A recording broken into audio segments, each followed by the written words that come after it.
Hello students, welcome back to Prepon. Today we shall conclude part 4th of the Constitution, that is Directive Principles of State Policy. In the last lecture we discussed about the education, health, agriculture, environment policy. Now few points more about DPSP. Rest of the provisions, they are about conservation of heritage. Whatever heritage we have, it has to be conserved. So in that regard, we have this particular Article 49, though article itself is not important, but the content is: state shall protect the historical monuments, the objects and places of artistic interest, historical interest, which have been declared by the Parliament as of national importance. जो हमारी धरोहर है, जो heritage है, चाहे वो place हो या ऑब्जेक्ट हो या वो हमारी कोई जगहें हो या मॉन्यूमेंट्स हो जो नेशनल इम्पोर्टेंस की हो, उनका प्रोटेक्शन सरकार की जिम्मेदारी बनती है। चाहे वो प्रोटेक्शन तोड़ फोड़ से हो या पॉल्यूशन से हो या एनवायरनमेंट से हो या हमारी विरासत यहाँ से बाहर स्मगलिंग के ज़रिए चली गई हो, उसके लिए पॉलिसी बनाना ज़रूरी है। जैसे रिसेंटली आपने देखा होगा कि ऑस्ट्रेलिया से हम कई सारी कलाकृतियाँ, मूर्तियाँ या हमारे जो आर्टिस्टिक ऑब्जेक्ट्स चले गए थे उनको हमने वापस लिया है। It is one indication that somehow we are protecting our monuments. वो चाहे हम उसकी स्मगलिंग बचाएं या तोड़फोड़ से बचाएं या उनकी अपकीपिंग करें, देख रेख करें, हमारी विरासत जो हमारी आने वाली पीढ़ियों को कुछ सिखा सकती है, कुछ हमारे देश के लिए कुछ और कर सकती है, उसको बचा के रखना बहुत ज़रूरी है। और ऐसा है तो उसके लिए सरकारें पॉलिसी बनाएं। ये ऑब्जेक्ट है आर्टिकल 49 ऑफ द कॉन्स्टिट्यूशन का। मतलब इसमें यह भी रखा गया है कि इसका ध्यान रखा जाए। इसी के तहत बहुत सारी योजनाएं हैं, लेकिन 3 बड़ी योजनाएं हैं: हृदय, स्वदेश दर्शन एंड प्रसाद। ये टूरिज्म की योजनाएं हैं या उन शहरों का डेवलपमेंट है जो धार्मिक तौर पे इम्पॉर्टेंट हैं, जिनमें टूरिज्म बहुत होता है, उनको डेवलप करने की योजनाएं हैं जो आर्टिकल 49 में समझी जा सकती हैं, जिससे हमारा जो विरासत है, धरोहर है, उसकी देखभाल हो। आगे कहा गया है कि आर्टिकल 50 कहता है कि there shall be separation of power between executive and judiciary. Obviously अगर जुडिशरी एग्जीक्यूटिव के कंट्रोल में काम करने लगेगी तो फिर there shall be, you can say, concentration of power in the two organs and the two organs together can create a lot of problem। इसलिए ऐसे कानून बनाए जाएं, ऐसे नियम बनाए जाएं, ऐसे कन्वेंशंस बनाए जाएं कि judiciary should remain away from executive. Executive जो पॉलिटिकली मोटिवेटेड होता है, सिस्टम हमारा ऐसा है, वो अपने पॉलिटिकल फ़ायदे के लिए काम ना करें और जुडिशियल अपॉइंटमेंट्स, उनके फैसले लेने के तरीके, उनके जो इंडिपेंडेंस है वो बरकरार रखी जाए। उसका एग्जीक्यूटिव का कोई उसमें इंटरफेरेंस नहीं होना चाहिए। This is the purpose of article 50। अगर आपसे एग्जाम में पूछा जाता है कि सेपरेशन ऑफ पावर्स हमारे संविधान में जो theory of separation of powers है, क्या उसके बारे में इंडिकेशन है, एब्सोल्युटली है या पार्शियल है, तो आप बोलेंगे पार्शियल है। It article 50 talks of separation of powers between executive and judiciary, but it does not include legislature. Article 50 तो यहाँ पर थोड़ा उल्लेख है। Separation of power are theory given by Montesquieu, जो मैं आपको बता चुका हूँ। मॉन्टेस्क्यू की थ्योरी है सेपरेशन ऑफ पावर्स। और एक आखिरी हमारी जो पॉलिसी आती है, दिस इज कॉल्ड आर्टिकल 51। ये फॉरेन पॉलिसी के बारे में बताती है कि हमारी फॉरेन पॉलिसी कैसी हो। अल्टीमेटली हमारा मकसद है दुनिया में शांति स्थापित करना। पूरी दुनिया का मकसद दुनिया में शांति स्थापित करना है। भारत भी उन्हीं में से है। और भारत की फॉरेन पॉलिसी कुछ ऐसी ओरिएंटेड हो कि वो दौर देशों के साथ बेहतर संबंध बनाए और कुछ ऐसे काम करेगी दुनिया में शांति स्थापित हो। और अगर कुछ देशों से हमारी कुछ डिस्प्यूट्स भी हैं तो उनको, उन मसलों को हल करने के लिए आर्बिट्रेशन का सहारा ले, बातचीत का सहारा ले। War is not the solution. It is said it is easy to begin a war but very difficult to end a war. War शुरू करना तो बहुत आसान है, उसे बंद करना बहुत मुश्किल है। इसलिए हमारी फॉरेन पॉलिसी की पूरी कोशिश होनी चाहिए कि किसी तरीके से आर्बिट्रेशन से काम करें, बातचीत करें, कुछ आईसीजे में जाएं, इंटरनेशनल कोर्ट ऑफ जस्टिस में जाएं, वहाँ मसले सुलझ सकते हैं। इंटरनेशनल बॉडीज़ को रेस्पेक्ट करें, इंटरनेशनल ट्रीटीज़ की रेस्पेक्ट करें, जो हम ट्रीटीज़ साइन करते हैं उनकी रेस्पेक्ट करें, जितने कन्वेंशंस वगैरह हम साइन करते हैं उनकी रेस्पेक्ट करें, ताकि वर्ल्ड एक पीसफुल जगह रहे, इसके सहारे करें और देशों से फ्रेंडली रिलेशंस बनाएं, ऑनरेबल रिलेशंस बनाएं,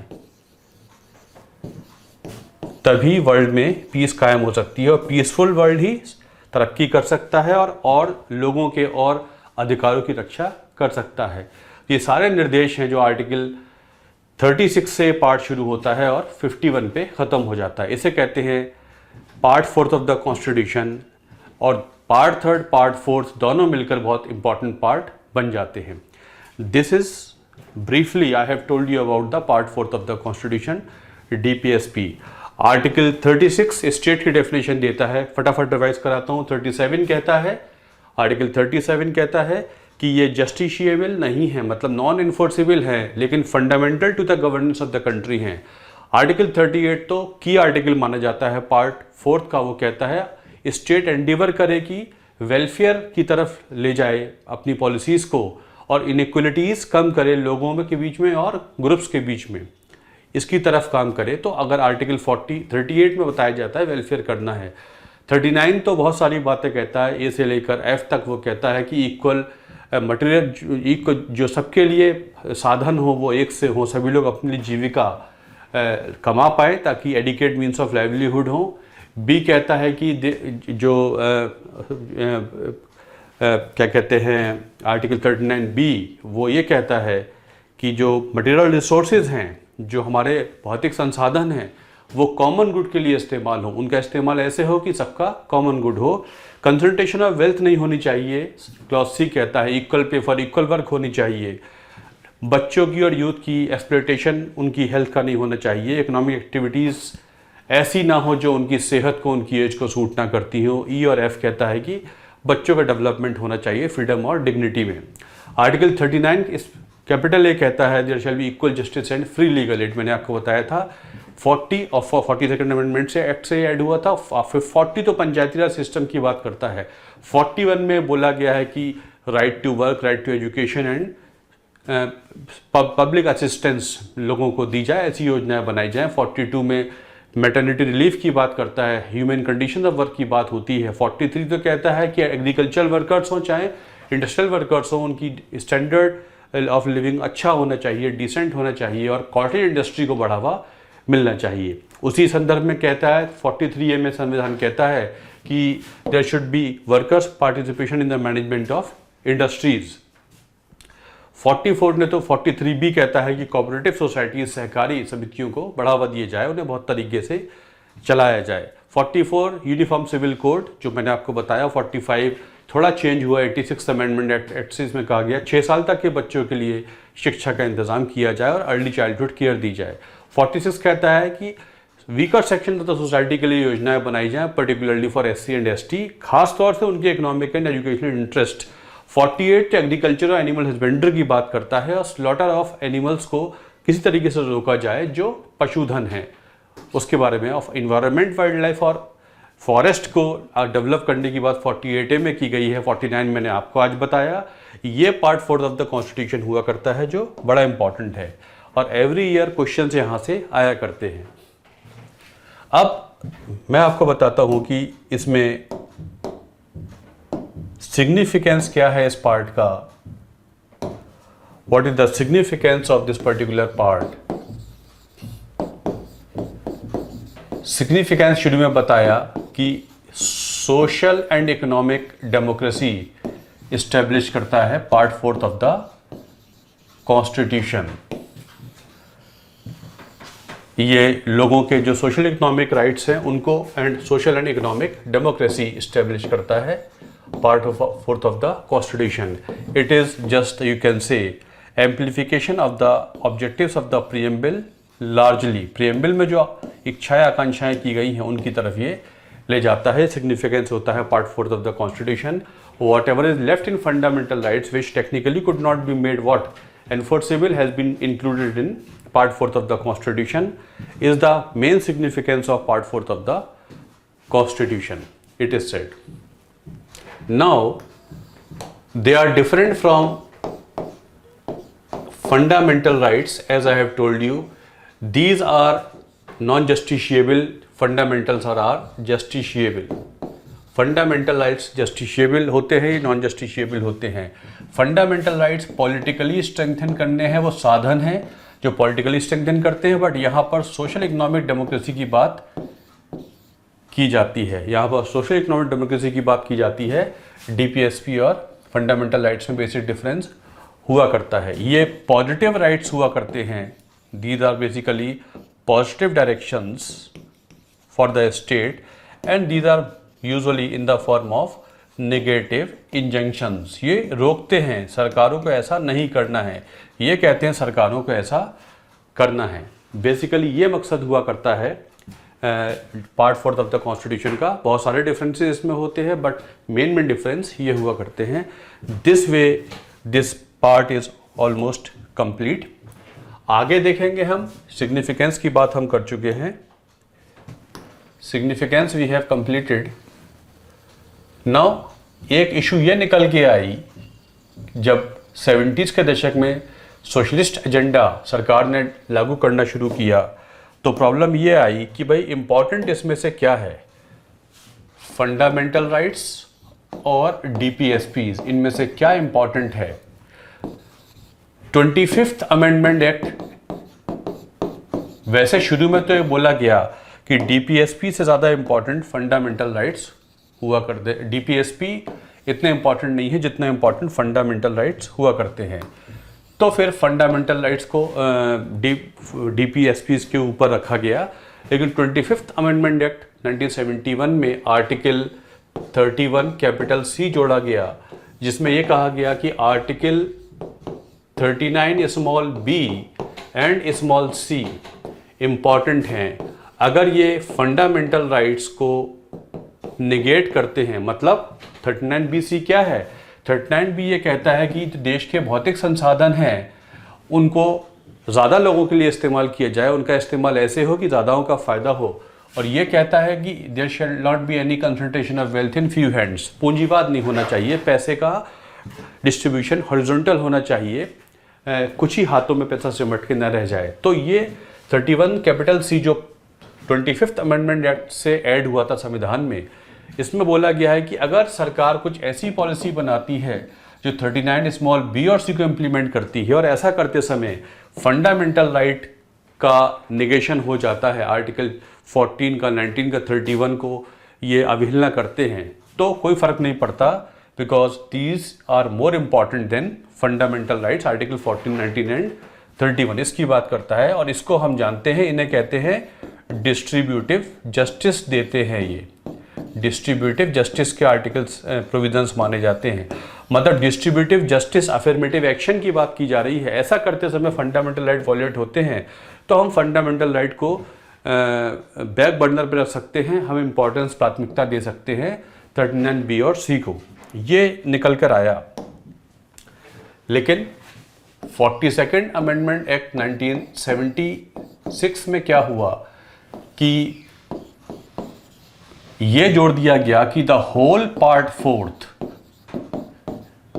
is more important than few fundamental rights. जो मैंने आपको बताया 14, 19, 31 वगैरह है, उनसे इंपॉर्टेंट होता है पूरा का पूरा पार्ट 4. पहले 39B और सी कहा, इसके बीच में केशवानंद भारती केस आ गया. उसमें जो कहा गया उसको काउंटर करने के लिए केशवानंद भारती केस में कह दिया गया था कि बेसिक स्ट्रक्चर आप वॉलेट नहीं कर सकते हैं, संशोधन करेंगे संविधान का, आप संशोधन करेंगे तो बेसिक स्ट्रक्चर वॉलेट नहीं होना चाहिए. तो पार्लियामेंट ने फिर एक पावर ले ली और लिख दिया, आर्टिकल 31C की लैंग्वेज को चेंज कर दिया कि whole part 4th is more important than fundamental rights of article 14, 19 and 31, क्योंकि वहाँ प्रॉपर्टी की, ये सारी लड़ाइयाँ प्रॉपर्टी की हैं 70 के दशक की.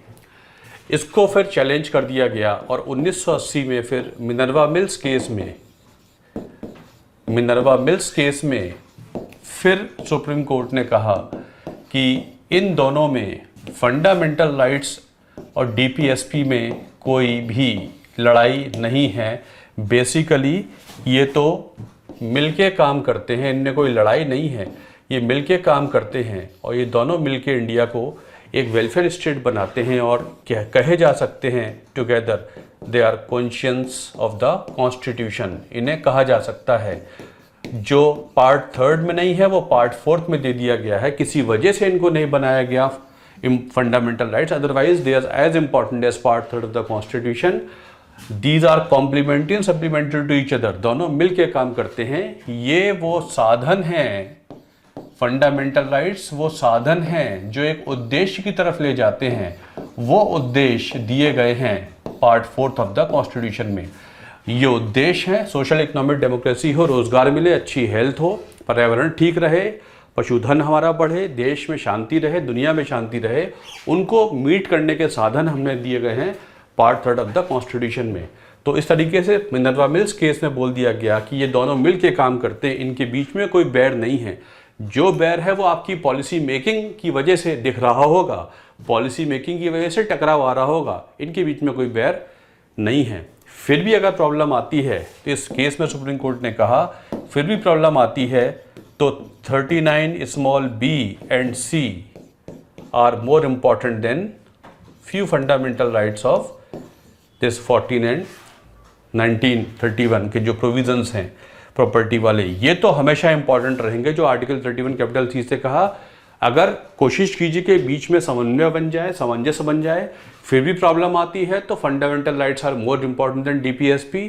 इसके बावजूद 42nd अमेंडमेंट एक्ट की जो ये बात है कि पूरा पार्ट 4 इंपॉर्टेंट है, ये सही नहीं है। सिर्फ 39B और C ये इंपॉर्टेंट है। फंडामेंटल राइट्स 14, 19 और उसके बारे में जो बात की जा रही है उससे इंपॉर्टेंट है, इनको प्राथमिकता दी जाती है, पूरे पार्ट 4 को प्राथमिकता नहीं दी जाती है। तो इस तरीके से ये जो लड़ाई थी ये ख़त्म हो जाती है फंडामेंटल राइट और DPSP के बीच में। This is how we these are the things which are important for part 4 of the constitution. So hope you have enjoyed this video and all the things which I have told you through these video lectures will be useful for you for your competitions. So चलिए, test series हमारी शुरू हो चुकी है, उसका add मैं आपको दे चुका हूँ, बता चुका हूँ, और कई जगह उसका ऐड भी आ रहा है, आप उसे ज्वाइन कर सकते हैं। बहुत मेहनत से टेस्ट बनाए गए हैं और आपके एग्ज़ाम में बहुत मदद करेंगे यदि आप इन टेस्ट को ज्वाइन करेंगे। ऑनलाइन है और आपको हर तरीके की सुविधा उसमें दी जाती है। Thanks a lot for watching this video. Thank you.